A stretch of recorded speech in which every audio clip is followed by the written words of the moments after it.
In my last video, I made a top 5 list of all the things I wish I knew sooner about Elden Ring. None of them were game-breaking bugs or crazy mechanics that help you do insane damage, but most of them were just time-saving things to help with efficiency, or just little tips that I learned by just sitting down and reading the UI.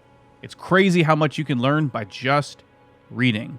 So after I posted that video, I went back through the comments both on YouTube and on TikTok, and I made a new list of the top 5 things that all of you in the comments said you wish you knew sooner, or things that you've recently learned. I'm Bonfire, and here are the top 5 things that all of you said you wish you knew sooner about Elden Ring.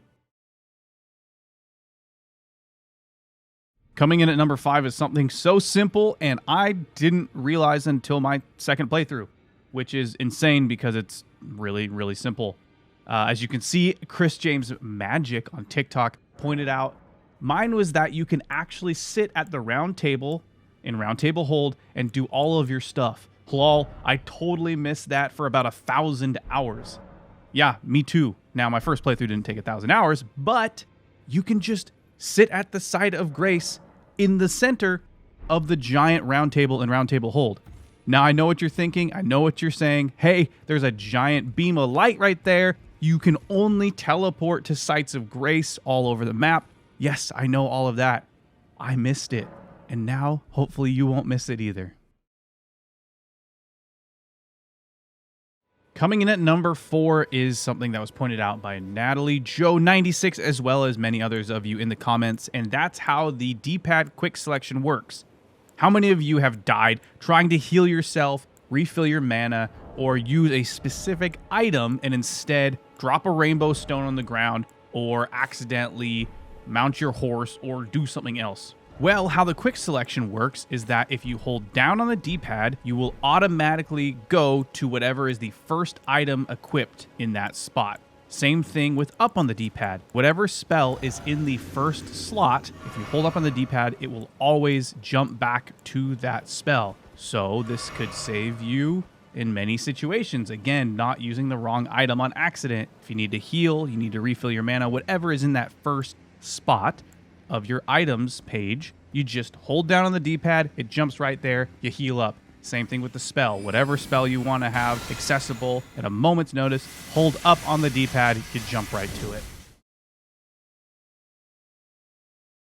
I just talked about how when using the D-pad, you have the option to use a quick select with both the upper D-pad and the lower D-pad. But as you see here pointed out by Just Zen66, the biggest one for me was how to use the quick menu. Hold Y, then select an item with the D-pad. So basically the pouch. It's an awesome, awesome feature that I didn't realize either until much later in the game. It saves a lot of time. It saves a lot of space that you can just slot things into these spots. So you have 4 different slots. I often use it for torrent and only torrent. I don't know why.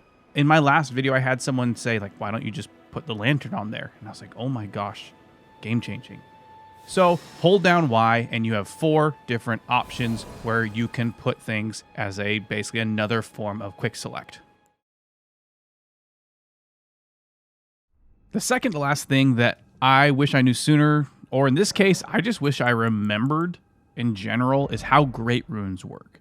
If you're not familiar with Great Runes or how they work, you get them from killing certain bosses in the game, and when you equip them at sites of grace, they give you certain abilities, increases the stats, health, things like that. Well, that's not entirely true. Yes, they do give you certain stats and abilities, things like that, but only if you use a rune arc with them equipped. This isn't something that I understood or realized for a long time, and I forget even now. So, if you want to get the benefits of actually equipping a Great Rune, be sure to use a rune arc. It's real good.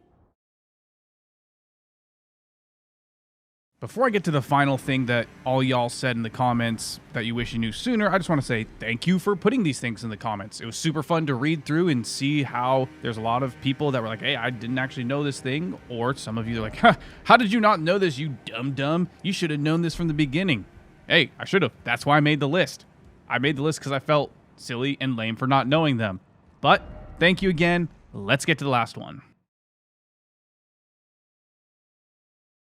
the number one thing that I wish I knew sooner, and some people in the comments said they wish they knew sooner. It's something that I learned today, like today making this video, and that's if you have Margit's Shackle or you have Mohg's Shackle, it will reveal illusory walls if you use it. That's cool, but here's the best part of it that can save you deaths. It would have saved me so many deaths early on in my playthroughs, and that's if you have one of those giant fire pillars pop up and try to murder you and burn you to death inside of catacombs or other places where they exist. All you need to do is pull out one of the shackles and use it. It puts the pillar down into the ground. That means no stressful run-throughs. That means no trying to just dip inside little ledges and not get burnt and then immediately get ganked by stuff. No, you just use the shackle. It puts it down. Get in a pinch and you're about to get attacked, use the shackle again, it raises the pillar back up. It's insane. How did people figure this out? First off, who would have thought to just use that in this situation? Is there a lore reason for this? I don't know. Did someone do it on accident? I don't know. But this is nuts. This is crazy. I love this one. So that's going to be it for this impromptu part 2 of the things I wish I knew about Elden Ring. This one was completely crowdsourced by you guys, except for the Great Runes one, because I need that reminder. But thank you again for all the comments. Thank you for the feedback. If you found this video helpful, be sure to subscribe, as I'm always uploading new tips, tricks, rants, little video essays like this, or just random Elden Ring thoughts. Thank you so much for watching, and I will see you next time. Peace.